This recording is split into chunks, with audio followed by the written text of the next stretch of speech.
Hər vaxtınız xeyir olsun, əziz izləyicilər. Tarix Həsən İzahda kanalında hər birinizi xoş gördük. Mən Aytən Əhmədzadə. Dövlət İmtahan Mərkəzi tərəfindən nəşr edilən vəsaitin 3-cü qruplar üçün olan 9 nömrəli sınağı ilə bugün sizlərlə tanış olacağıq. Lakin videoya keçməmişdən öncə aşağıda açıqlamalar qismində sizlər üçün linkini qoyduğumuz Telegram kanalına daxil olub, sınağı orada işləyib, daha sonra isə video izaha baxmağınızı tövsiyə edirəm. Mövzu sınaq 9 məhz yeni dövr haqqındadır. Baxaq birinci suala. 17-ci əsrin sonu 18-ci əsrin əvvəllərində Osmanlı dövlətinə aid ümumi cəhət məhdud sultan hakimiyyətinin mövcud olması səhvli, qeyri-məhdud sultan hakimiyyəti var idi. Səfəvilərlə sülh müqaviləsi, məsələn, 17-ci əsrin sonunda Səfəvilərlə sülh müqaviləsi olmayıb. Ümumiyyətlə 17-ci əsr boyu Səfəvilərlə imzalanan ən sonuncu sülh müqaviləsi 1639 Qəsr-Şirin müqaviləsidir. Xidmət müqabilində tiyul deyil də timar və ziyamət sistemi mövcud idi. Avropa ölkələri ilə müharibədə məğlub olmaq bu doğru cavabdır. 1699 Karlovitsa müqaviləsi imzalanmışdı, hətta 18-ci əsrin əvvəllərində isə Kuruk döyüşündə qalib gəlsə də ondan sonra müqəddəs istifadənin digər dövlətlərinə məğlub olmuşdur. Ona görə də bir də cavab D-dir. Lalə dövrü isə 1718-ci ildən etibarən başlamışdı. Vaterloo döyüşündə Fransa iştirak edib, həmin vaxtı Fransanı döyüşdə təmsil edən 1-ci Napolyon olmuşdur və bu döyüşdə Fransa məğlub idi. Fransa isə xəritədə 4 rəqəmi ilə işarət edilib C variantına uyğun gəlir. Üçüncü sual. Fransa İmparatoru 1-ci Napolyonun fəaliyyətinə aiddir. Rusiya çarı 1-ci Aleksandrın məğlubiyyətə uğradılması. Bəli, əslində Fransa İmparatoru 1-ci Aleksandrın məğlubiyyətə uğratmışdır. Lakin Moskvanın sərt iqliminə görə məcbur qalıb geri çəkilmişdir. Ona görə də bir doğrudur. Üçlər İttifaqını himayə etməsi, ümumiyyətlə Napolyonun hakimiyyəti dövründə Üçlər İttifaqı hələ yaranmamışdı. Trafalgar dəniz döyüşündə ingilislərin məğlub edilməsi, əksinə ingilislər tərəfindən Fransız ordusu məğlubiyyətə uğradı. Avstriya və Prusiya ordusundan qalib gəlməsi doğru cavabdır. Osmanlıya qarşı müqəddəs ittifaqa ümumiyyətlə müqəddəs ittifaqa 1 Fransa, 2 İngiltərə qoşulmamışdır. Ona görə də doğru cavab 1-4 D variantıdır. Növbəti sual. Rusiya çarları 1-ci Aleksandr və 2-ci Aleksandrın hakimiyyət illərinə aid ümumi cəhət. Məhkəmə islahatının həyata keçirilməsi 2-ci Aleksandrdadır. Osmanlı dövləti ilə müqavilə imzalamaları ümumiyyətlə demək olar ki, əksər Rus çarlarının dövründə Osmanlı ilə müharibə olub və müqavilədə imzalanıb. Ona görə də 2 doğru cavabdır. Aqrar sahədə islahatlar. Bəli, məhz aqrar sahədə islahatlar hər ikisinə aiddir. 1-ci Aleksandrda da bu olub, 2-ci Aleksandrda da var idi. Fransanın kontinental blokada haqqında dekretinə qoşulan isə 1-ci Aleksandr olmuşdur. Ona görə doğru cavab 2-3 və C variantıdır. 5. Birinci İstiqlaliyyət müharibəsindən fərqli olaraq, İkinci İstiqlaliyyət müharibəsi dövründə ABŞ-yə aiddir. Avropa ölkələrindən böyük dəstək ala bildi. Bu, zaten Birinci İstiqlaliyyət müharibəsində də var idi. Yandırılmış torpaq taktikasından istifadə edərək İngilis ordusunu zəiflətdi. Elə bu da birincidə də var idi. Partizan müharibəsi taktikasının həyata keçirilməsi, bu da var idi. İngiltərənin müstəmləkəsi olan Kanada ilə qoşun yeritmişdi. Bəli, İngiltərə ilə Gent müqaviləsi imzalamışdı. Ümumiyyətlə, burada əsas fərq bilirsinizmi nədir? Sırf ABŞ-nin artıq özünün müstəmləkə siyasəti yeritmək üçün apardığı müharibədir. Birincisində ABŞ müdafiə olunurdu, ikincisində isə artıq özü işğalçı müharibəyə başlamışdı. Ona görə də 5-də cavab 4 və 5 D variantlarına uyğun gəlir. 6-cı sual. 20-ci əsrin əvvəllərində Böyük Britaniya baxaq variantlara.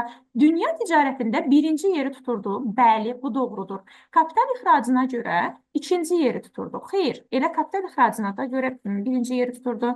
Hindistanın işğalını başa çatdırdı. Bu 20-ci əsrin əvvəllərində deyil. Hindistanın işğalı 1856-cı ildə başa çatdırılıb.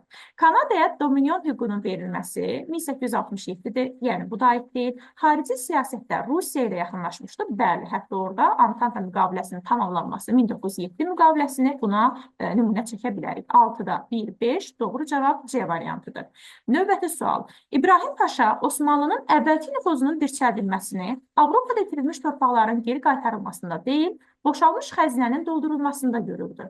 Lakin xəzinəyə daxil olan gəlirin çox hissəsi ordu quruculuğuna yox, daha çox tez-tez Sultan Sarayında Avropa elçilərinin də iştirak etdikləri dəbdəbəli əyləncələrə və ziyafətlərə xərclənirdi. Osmanlı dövlətinin mətndə bəhs olunan siyasəti səbəb oldu. Məhz bu siyasət Osmanlı dövlətinin həmin Lalə dövrü adlandırdığımız dövrdür bu dövr. Osmanlı xəzinəsi boşalmışdı, doğru, amma İtirilmiş ərazilər də var idi. Təbii ki, belə olan halda birinci ərazilər geri qaytarılmalıydı. Məhz hal-hazırda bizim dərsliklərdə verilmir, amma Patron Xəlilin üsyanı var idi 1730-cu ildə. Hakimiyyətin devrilməsi ilə nəticələnmişdi. Ona görə də C variantı Osmanlıya qarşı çıxışlar doğru variantdır. 8-ci suala baxırıq. Səbəb-nəticə əlaqəsinin doğru göstərildiyi bəndi müəyyən edin. Niştan sülhünün imzalanması Rusiya imperiya adlanmağa başladı. Doğru cavabdır. İngiltərədə şanlı inqilab baş verdi. Hakimiyyət dəyişikliyi dinc yolla həyata keçirildi. Bəli, doğrudur. Elə 1, 2, B variantı doğru cavabdır. Digərləri kiçik qaynarcada Krımın müstəqilliyini tanıyıb. Rusiya məxsus olduğunu Yassı sülhündə tanıyıb. Saratoga döyüşündə isə ABŞ-la İngiltərə arasındakı müharibənin taleyi həll olundu. ABŞ-la İngiltərə arasındakı müharibənin taleyi həll edildi. Həm Yorktown, həm Saratoga hər iki döyüşün ümumi nəticəsində olub. Bu, son döyüşdə Yorktown olduğuna görə əsas nəticə həmin döyüşdə həll edilib. Ona görə doğru cavab 1, 2, B variantıdır. 9-cu sual. Krım müharibəsindən fərqli olaraq 1-ci Balkan müharibəsinin nəticəsində əvvəlcə xatırlayaq. Krım müharibəsi 1853-56-cı illərdə Rusiya və Osmanlı arasında olub və bu müharibədə Osmanlı böyük miqdarda borclu hala düşsə də qələbə qazanmışdı. Birinci Balkan müharibəsində isə Osmanlı məğlub olmuşdu. Baxaq variantlara. Osmanlı İngiltərə və Fransa ilə yaxınlaşdı. Bu əksinə Birinci Balkan müharibəsindədir. 2. Yekun olaraq London müqaviləsinin imzalanması. Bəli, London müqaviləsi sırf Birinci Balkanın nəticəsində imzalanıb. Osmanlı və Rus qoşunları qarşılaşdı. Bu Krım müharibəsindədir. Osmanlının Avropadakı hakimiyyəti başa çatdı. Baxın, Osmanlının Avropadakı hakimiyyətinin tamamən başa çatması, bəli, Birinci Balkan müharibəsi dövründə olmuşdur. Nəticəsi olaraq olmuşdur. Osmanlı dövləti qalib gəldi, əksinə burada Osmanlı məğlub olmuşdur. Ona görə doğru cavab 2, 4, Y variantıdır. 10-cu sual. Eyler-Venn diaqramına uyğun olaraq doğru cavabı müəyyənləşdirin. Talfinlər və sipahilər üsyanı. Zorla xristianlaşma siyasətinə qarşı baş verməsi sipahilər üsyanına aiddir. Hərəkatın əskərlərin çıxışı ilə baş verməsi sırf sipahilər üsyanındadır. Üsyançıların öz dövlətini yaratması Talfinlərdədir. Talfin Tiango dövləti idi bu, Səmavi Rifah dövləti. Hərəkatın müstəmləkə zülmünə qarşı baş verməsi hər ikisinə aiddir.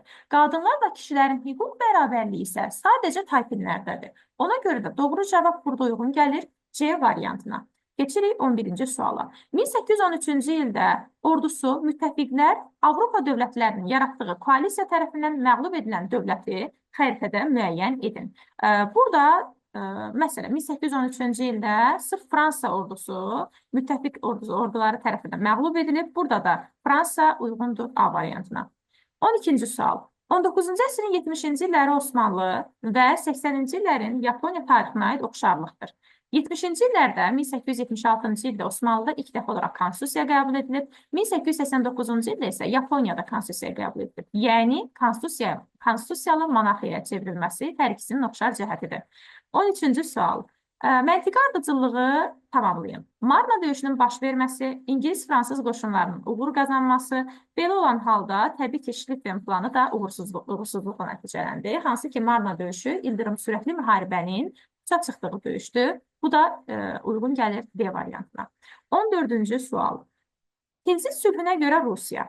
Məhz Tilsit sülhünə görə İngiltərəyə qarşı olan kontinental blokadaya qoşulmalıydı. Fransa ilə imzalanmışdı. Bu da uyğun gəlir D variantına. 15-ci sual. Uyğunluq gözlənilmişdir. Rusiya çarı 1-ci Pyotrdan müttəfiqlik əlaqəsi saxlayırdı. Səfəvi hökmdarı 1-ci Təhmasib yox. Həmin dövrdə 1-ci Təhmasib olmayıb. 2-ci Təhmasibin dövrüydü. B variantı. Hərb tarixində ilk dəfə Qumbaraçılar ocağını təşkil etmişdir. Qumbaraçılar ocağı Sultan 1-ci Mahmudun dövründədir. Doğru cavabdır. Belə. Keçirik 16-cı suala. Konqres vətəndaş müharibəsindən sonra konstitusiyaya etdiyi ilk dəyişikliyə görə ABŞ vətəndaşları, burada söz, mətbuat, vicdan azadlıqları var. Amma vətəndaş müharibəsindən sonra dediyi üçün irqi ayrı-seçkiliyə son qoyması, irqidən asılı olmayaraq mülki və siyasi hüquqlara sahib idilər.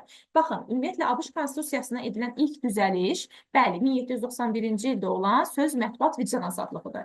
Amma vətəndaş müharibəsindən sonra dediyi üçün məhz burada irqi ayrı-seçkiliyə son verən maddədən bəhs edilir. 17-ci sual. Birinci Dünya müharibəsi ərəfəsi. Baxın, ərəfə dedikdə nədənsə çoxları bunu qarışdırır, aydınlıq gətirək. Ərəfə əvvəl deməkdir. Məsələn, bayram ərəfəsi deyirik, yəni bayramdan əvvəl. Birinci Dünya müharibəsi ərəfəsi, yəni Dünya müharibəsindən əvvəl deməkdir. Böyük Britaniya tarixinə aiddir. Baxaq, Hindistanın işğalının başa çatdırılması. Bu dediyim kimi 1856-dır. Bayaq hansı testdə var idi bu? 1856-dır. Bu da Birinci Dünya müharibəsindən çox əvvəldir. Ona görə bunu götürə bilmərik. Cənubi Afrika İttifaqının dominionluğunun yaradılması, bəli, 1910-cu ildə Böyük Britaniyaya aiddir.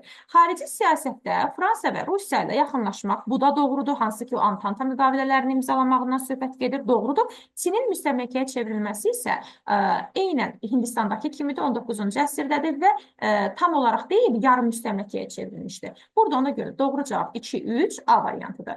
18-ci sual. Şimal müharibəsi dövründə, Şimal müharibəsi xatırlayaq ki, 1700-1721-ci illəri əhatə edir. 1-ci Pyotrun Baltik dənizinə çıxış qazandığı, yəni 1-ci Pyotrun dövründə Rusiyanın Baltik dənizinə çıxış əldə etdiyi müharibədir. Həmin dövrə aiddir. Baxaq. Şeyx Mənsur Alda döyüşündə Ruslara məğlub oldu, Ruslara qalib gəldi. 1790-cı illərdə baş verib bu döyüşlər. Ümumiyyətlə 1785-ci ildə Alda döyüşündə qalib gəlib, 90-cı ildə isə Kuban ətraflı döyüşdə məğlub olub. Osmanlı dövlətində Lalə dövrü adlanan islahatlar 1718-dən etibarən başlayır. Ona görə də məhz bunu biz Şimal müharibəsi dövrünə aid edə bilərik. 1718-də başlayıb 30-cu ildə hakimiyyətin devrilməsi ilə nəticələnir o üsyan. Az öncə qeyd etdiyimiz üsyan nəticəsində bitib Lalə dövrü. Ona görə doğru cavab B variantıdır. Keçirik 19-a. 1-ci Pyotrun hakimiyyəti dövrünə aid olan islahatları müəyyənləşdirin. Baxaq. İslahat yox, ümumiyyətlə aid olanları müəyyənləşdirin. Rusiyanın Krım xanlığını işğal etməsi. Baxın, Rusiya Krım xanlığını işğal edib 1783-də, 2-ci Yekaterinanın dövründə. 1-ci Pyotr isə hakimiyyətə gəlib 1682-dən 1725-ə qədər. Bu ona aid deyil. Osmanlı dövləti ilə müharibə aparılması, bayaq dediyim kimi, demək olar ki, bütün Rus çarlarının dövründə Osmanlı ilə müharibə var. İlk hərbi donanma, bəli, dəniz döyüşlərinin aparılması Pyotrdan demək olar ki, başladığı üçün, ona görə də hərbi donanmanı yaradıb. Respospolitanın bölüşdürülməsi Yekaterinanın dövründədir. Amma Poltava döyüşündə Rusların qalib gəlməsi, hansı ki, Şimal müharibəsinin gedişatında olub, 1709-cu ildə Ukrayna ərazisindədir Poltava və orada İsveç kralı məğlub olub, hətta orada Osmanlı ərazisinə qaçmışdır. Doğru cavab 1, üzr istəyirəm, 2, 3, 5, B variantına uyğundur. 20-ci sual. Uyğunluğu müəyyən edin. Osmanlı dövləti 18-ci əsrin birinci yarısı, 18-ci əsrin ikinci yarısı. Baxaq variantlara. Nadir Şahəfşarla sülh müqaviləsinin imzalanması. Bəli, 18-ci əsrin birinci yarısında Nadir Şahəfşarla sülh müqaviləsi imzalanıb. Hansı ki, 1743-46-cı illər müharibəsindən sonra həmin vaxtda hakimiyyətdə Osmanlı tərəfdən 1-ci Mahmud idi.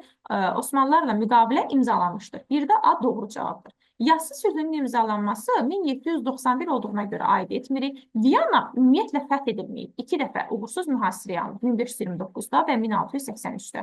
Səfəvi hökmdarı Şah Süleymanla dostluq əlaqəsi mövcud idi, düzdür, amma birinci yarıda yox, ikinci yarıda mövcud idi. Ona görə birə sadəcə A variantı uyğundur. Birə sadəcə A variantı uyğun olan bir dənə çıxdaş üsulu ilə tapsaq B variantıdır, amma digər variantlara da hissəsinə də baxaq.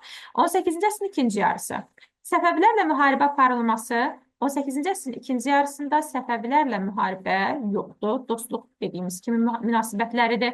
1-ci Mahmudun hakimiyyətə gəlməsi, bu 1-ci Mahmudun hakimiyyətə gəlməsi 1730-dan sonradır. Hansı ki, 3-cü Əhmədin öz qardaşı oğluydu. Yəni, Lalə dövrü bitdikdən sonra hakimiyyətə gəlmişdir. C variantı dağılma dövrünün başlaması doğrudur. Sultan 3-cü Səlimin islahatları doğrudur. B variantı 20-də doğru cavabdır. 21-ci sual. Osmanlı hökmdarı Sultan 3-cü Əhmədin islahat keçirtməkdə əsas məqsədi nə idi? Osmanlı dövlətinin geriləməsinin qarşısını almaq, sarsılmış qüdrətini bərpa etmək. Bəli, 21-də doğru cavab A variantıdır. 22-ci sual. Xəritədə ştrixlənmiş ölkənin 18-ci əsr tarixinə aid xüsusiyyəti müəyyənləşdirir. İngiltərəyə qarşı müharibədə ABŞ-la ittifaqda olmuşdur. Əvvəlcə deyək görək, bu şifrələnmiş ərazi hansı idi? Bu İspaniya ərazisidir və 18-ci əsrdə İngiltərəyə qarşı, bəli, ABŞ ilə ittifaqda olmuşdur. Burada məsələ birinci istiqlaliyyət müharibəsindən gedir. 1775-1783-cü illəri əhatə edən müharibədə ABŞ-nin müttəfiqləri həm İspaniya, həm də Fransa ordusu olmuşdur. 22 doğru cavab A variantıdır. Keçdik 23-ə. 19-cu əsrin 60-cı illərinə aid olanları müəyyən edin. Rusiyada burjua islahatlarının həyata keçirilməsi doğrudur. 2-ci Aleksandrın dövründə. ABŞ-də 2-ci istiqlaliyyət müharibəsinin başa çatması bu 1812-14-cü illəri əhatə edir. Doğru cavab deyil. Yaponiyada burjua islahatları, bəli, 1868-ci ildən Mutsuhito tərəfindən burjua islahatları keçirilib. İngiltərədə birinci parlament islahatı isə 1832-ci ildədir. Doğru cavab 1-3-dür. 24-cü sual. 19-cu əsrin ortalarında müstəmləkə zülmünə qarşı azadlıq hərəkatları baş vermişdi. Bu hərəkatlar İngiltərə tərəfindən yatırılmışdır. Söhbət hansı ölkələrdən gedir? Xəritə sualıdır. Əvvəlcə qeyd edək ki, rəqəmlərə baxaq. 1. Çin, 2. Hindistan, 4. Osmanlı, 3 isə Ərəb ölkələri. Baxaq, birinci ölkə olan Çində üsyanlar olub və bu İngiltərə tərəfindən yatırılmışdı. Bundan başqa, həmçinin Hindistanda da sipahilər üsyanı, bu da İngiltərə tərəfindən yatırılmışdı. Bəli, Çində hakimlər, Hindistanda isə sipahilər üsyanı sırf İngiltərə tərəfindən yatırılmışdı. 1-2 doğru cavabdır. 25-ci sual. Osmanlı və Fransa dövlətlərinin 19-cu əsr tarixinə aid oxşar cəhətlər. Baxaq. Çar 1-ci Aleksandrın dövründə Rusiya ilə müharibə aparmaq tamamilə doğrudur. Tiryek müharibəsində Çinə qarşı mübarizə aparmaq bu Osmanlıya aid olan bir şey deyil, amma Fransada olub. Davam edirik. ABŞ-yə qarşı İngiltərə dövləti ilə müttəfiq olmaqları Fransaya aiddir, amma Osmanlıya aid deyil. Hətta daha doğrusu İngiltərəyə qarşı ABŞ ilə müttəfiq olmaq Fransaya aiddir, Osmanlıya aid deyil. 4-cü, Antanta dövlətlərinə qarşı müharibə aparmaları aid deyil. Axırıncı, Krım müharibəsində Rusiyanı məğlub etmələri. Bəli, Osmanlı və Fransa Krım müharibəsində, hətta əlavə olaraq İngiltərəni də burada qeyd etməliyik, Krım müharibəsində Rusiyanı məğlub ediblər. 25-i doğru cavab 1 və 5-dir. 26-cı sual. Xronoloji ardıcılığı müəyyən edin. Üçlər İttifaqının yaranması 1882, sipahilər üsyanının baş verməsi 1857-də başlayıb 59-da bitib, Osmanlının Kurukda Rusları məğlub etməsi 1711, Birinci Napoleonun Austerlitz döyüşündə qalib gəlməsi 1805. Xronoloji ardıcılıqla düşsək, birinci Prut döyüşü olacaq, 3, sonra 4, 2, ən sonunda isə 1. 27-ci sual. Birinci Dünya müharibəsinə aid olan döyüşləri qruplaşdıraq. 1914 və 1916-cı il döyüşləri. Baxın, Tannenburg döyüşü 1914-dür. Hətta burada qeyd edilməyən Mazur döyüşü, Marna döyüşü, bunlar 1914-ə aiddir. 16-cı ilə aid olanlar Kütül-Amarə, həmçinin Jutlandiya döyüşünü nümunə göstərə bilərik. Bunlardan başqa 1916-cı ilə aid siz də aşağıda rəy bölmələrində qeyd edə bilərsiniz. Hansı ki, bu iki döyüşdə tərəflərdən heç biri qəti olaraq qələbə qazana bilməyib. Bunları qeyd edərsiniz mənə 1916-cı ildə baş verən döyüşləri. Və həmin döyüşlərdən birində ilk dəfə tanklardan istifadə edilmişdir. Digərləri Kaperetta döyüşü 1917-yə aiddir, Sadova döyüşü isə ümumiyyətlə Birinci Dünya müharibəsinə aid deyil, 1866-cı ilə aiddir. Mənbəni oxuyun və burada verilmiş məlumatlardan istifadə edərək tapşırıqları həll edin. Baxaq. Bismarckın qoyduğu miras tamamilə başqa idi. Tarixin gedişini bu şəkildə dəyişə bilmiş dövlət xadimləri çox azdır. Bismarck hakimiyyətə gəlməzdən əvvəl Alman birliyinin 1848-ci il inqilabının nəticəsi olacağı hər hansı parlament, konstitusyon idarəçilik forması vasitəsilə əldə olunacağı ehtimal edilirdi. Bir neçə ildən sonra Bismarck Almanların 3 nəslinin məhrəm arzusu olan birləşmə yolunda artıq çox uzağa getsə də, bunu demokratik konstitusiyonalizmin köməyi ilə deyil, Rusiyanın üstün gücü əsasında etdi. Diplomatiya əsəri.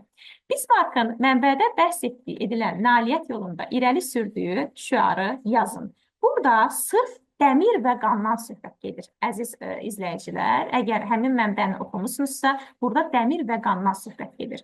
29. Mənbədə bəhs edilən inqilabın qarşısında qoyduğu əsas vəzifələr birinci növbədə dövlət yaratmaq idi, vahid dövlət və feodal qaydalarını ləğv etmək idi. Həmin bu inqilabın əsas məqsədi feodal qaydalarının ləğvi və vahid dövlət yaratmaq idi.